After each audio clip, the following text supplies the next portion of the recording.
All right, way in the back there. Yes, with the boop. Everyone asks that question. You know, the truth is I have a lot of favorites. And Isaac Dean is certainly one of them. But the character, obviously, I mean, as an actor, I feel very, very strongly that I should love every character I'm doing, because that's, if I can't find something to love, or something that makes that character my favorite in the here and now, I feel it's a failure of my own imagination. And I don't want my imagination to fail. I keep my imagination very well fed on fantasy and delusion.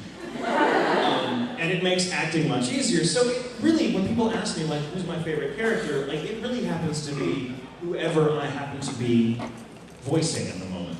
So if there's like 8, 9 characters that I'm voicing in the same day, which happens very frequently, I'm like, they're all my favorite day! But naturally, in retrospect, the characters that I go back and watch time and time again, they're characters that I would love even if I had nothing to do with bringing them to life in English. So for that reason, I think Isaac Dean is a wonderful creation, and I love that character. I would continue loving him even if he wasn't my character. I feel the same way about Kyoya, I feel the same way about Lawrence and Spice Wolf, and I feel the same way about Sebastian, who I think is really amazing. I like Sebastian more as a character than I do as a real idea. If he was a real dude, I would run the hell away. I'm like, you're cute! I want none of that, none of that. No, thank you, no drama, thank you. But the truth is really all of them at some point, and they all kind of stay with me, and they all become part of this already very crowded room of personalities that are, you know, duking it out in my head. And they come out, you know, at car dealerships or drive-thrus, and sometimes all at the same time, and it confuses the hell out of everybody. You really should have seen me go through a drive-thru. I'll order for like 4 people, and it's just me. I was routine all the time, like, oh yes. And it's like, you know, because in real life, if I have like 4 people in the car, I'm never the guy driving that's like, no, you're all going to order yourselves. I'm not going to be the mouthpiece. Because then you sound like an idiot. Because then you're like, yes, I'll have a cheeseburger and a Coke, and a cheeseburger and a Coke, and a cheeseburger and a Coke, and a cheeseburger and a Coke. So, you know, because no one's like, okay, like, quick math, okay, I'll have 4 cheeseburgers, 4 Cokes, and 4 fries. So I ordered for myself and was like, oh yes, I'll have a number 6. Oh, I want fries with that! Shut up! I would like chicken nuggets. This isn't McDonald's! No, and then they pull up and they're all like... and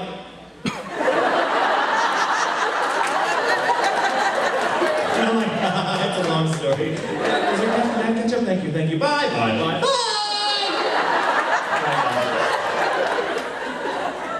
And I order multiple meals because I figure, hey, they're gonna get one of them, right? they play fast and loose in the drive-thru. Especially when you do voices, it's like, just give him whatever the hell will make him go away. Extra straws? Fine. Does he want one of our hats? Give him one of our hats. Get him the hell out of line.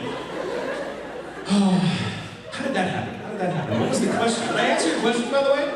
She's not even paying attention anymore, I must have. Let's see, you there in the back with the bright light in front of you, are you trying to hypnotize me with something? Are you like, come toward the night? Because I'm like, I'm very easy to hypnotize, I'm like, okay. Okay, you're salting my plan, yes I am.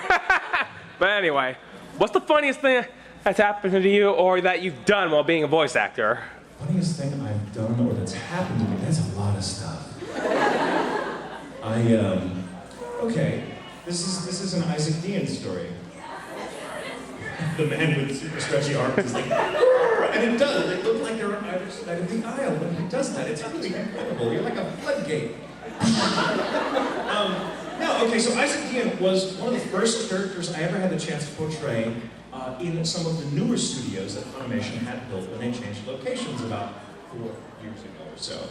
And before that, every character I had voiced was in what we call whisper rooms, which are these makeshift studios. They're very lovely, they get the job done, but they're very tiny. They're essentially boxes that barely fit people mine or Travis Willingham's size. Forget about getting more than one of us in there at a time, because it's like, hi. Ooh, I hope one of us showered. But they're very small, and the window in those booths tend to be just like in the door, and so you can't really see out, they can't see in unless when you're on mic, because the mic's over here, the window's over here. So it has this wonderful sense of privacy, and so I tend to be very animated. When no pun intended, I tend to be very, very lively, and because I tend to use my body a lot to get the voices. I mean, when you do really crazy voices like that, you just can't help it. Certain things have to sound like your body's moving a certain way, or it sounds really flat on the screen. Again, no pun intended. So, Isaac was the first character of any depth, or any length, I should say, that I got to voice in these studios that were like, here's the mic, here's this giant wall of glass, and on the other side, the director and the recording engineer can see everything you do. And for some reason, when voicing Isaac, I mean, it's obvious, I kind of imitate what's going on in the animation, but to like the ninth power, so I'm like, and I would just take these crazy gestures. And when we're done with the take, I would tend to freeze in position to sort of stay where I needed to be in case we had to come back in and get another line for a second try. It was just a way to keep it moving. And so I'd just be like, or something all the time, or like hugging myself. And this happened very frequently, where Tyler Walker, the show's director, and Corey Charlotte, the recording engineer, would be out there like, let's do this, and we would just take blah, blah, blah, blah, blah, blah, blah, blah, and the cowboy always keeps his guns right here. And I'd stay like this. And there'd be silence. And I'm waiting for them to fit it to see if it works, if we need to get a take, and I'm like, hearing crickets. And so I'll kind of break, pose, and look, and to just see Tyler and Corey just staring at me. What the hell is that? I'm like, it's the character. Leave me alone. And one time, for some reason, and I didn't know why, Isaac was being very energetic, and so I was like reading, I was moving, like, you have to picture the mic being right here in front of me, right? But I was doing this.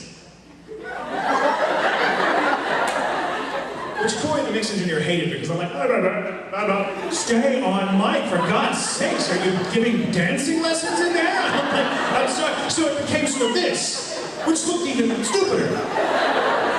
And this goes on for weeks, right? And Tyler kept like threatening to film me doing Isaac in the booth, but that sounds really horrible. Right?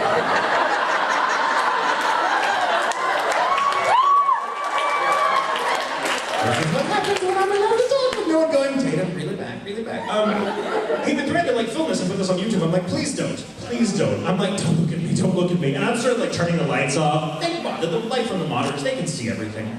So when I want to strip down and do it naked, they're like, ha ha ha, like, no, don't let. Anyway, so we do this one take and I start doing this, and Corey, he and Tyler are out in the booth holding each other, crying, they're laughing so hard, watching me do. And then, when we're done, and Tyler's like, oh my God, what? I have never seen anyone in the world do what the hell? But keep doing it, it sounds great, it's just, please don't hurt yourself. So they gave me no end of crap for doing that, and then like 20, 30 minutes later, we're still working on the same 2 episodes or something, and it just so happens that out of the blue, Isaac and Miria are both going, I win! Screw both of you! I know this character! I'm like, thank God, thank God, thank God. And Tyler's like, no, I think you're moving so much it's infecting the animation. It's resonating into the ether and going back in time and inspiring the original animators to make Isaac look like more of an ass. That is how much of an ass you look like. But that wasn't the funniest thing that's ever happened. No, that was probably the funniest. I've passed out in the booth before, having to scream really at the top of my lungs for, I know, right? Right? Everyone's like, oh, mommy, whatever, they laugh at you right there. They're like, welcome to the club. Here, they give you like a card, and like you click it, and you get 10 of those, you get like a free session. But yeah, I passed out for the first time, screaming, like doing a really crazy, like 9-second long. Now 9 seconds may not seem like a lot of time, but try just going for 9 seconds at the top of your voice, like your guts like, and your throat's just red and raw, and there's things coming in. And you're clenching your fists going, I'm gonna make it, I'm gonna make it. Was that 9 seconds? That was 2. Got it. Finally we did it, and I got to like 9.5, because I needed to give just a little bit they could clip off. And it was 9 seconds, like, ah! And I'm like, but I didn't really pass out all the way. Like, I went, like, my vision goes, and this goes, I'm falling. So, and I'm falling my butt, and I'm like, oh, okay, and all that hurts, and my McFarlane just kind of leans in. You all right? I don't know. Welcome to the club. Just need 9 more of those to get a free weekend. Anyway, so yeah, that was, oh, many funny things happened in the booth. Many funny things. I can tell one more funny story about what happened in the booth, because this is really good one, and those of you that are fans of Black Butler will live like this, even though this is kind of an adult story. But again, with the movement stuff, this gets me in trouble all the time. There's a scene in Black Butler where Sebastian is... And it's not the corset scene, it's not the corset scene. I didn't do anything with the corset scene, it's in the animation. I'm like, and they're just tying my shoes, but I mean, there's a scene when he is chatting, shall we say, with a nun who is, as it so happens, not a very good nun. Kinda didn't really read everything she's supposed to do or not do. And Ian Sinclair, my dear friend, Bard, and also the show's director, was like, we get this take when he's stooping a nun, all right? He's stooping a nun. Never do that in real life. It's a bad idea. And Ian is like, well, that's a good read, the line he's saying, but it's missing something. And Ian is a very stage director style, and he's like, it needs movement. And I'm like, you need it means more movement, because I'm already giving this microphone everything. He's like, you need to give it more. You need to take it out to dinner.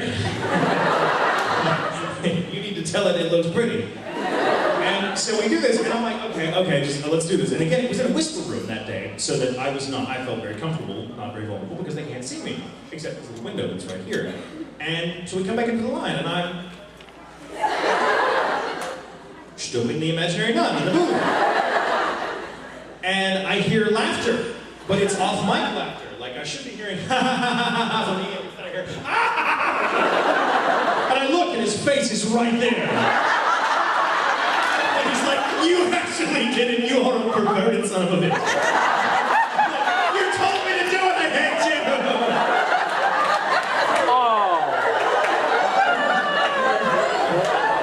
Now I'm pregnant.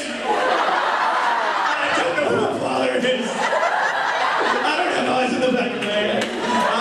The measure of audio. So, wow, so I should say some of this for the 18 Night Cat Line. I apologize to any parents out there that are dumb enough to let your kids come here. Let's see, more questions. I need some questions.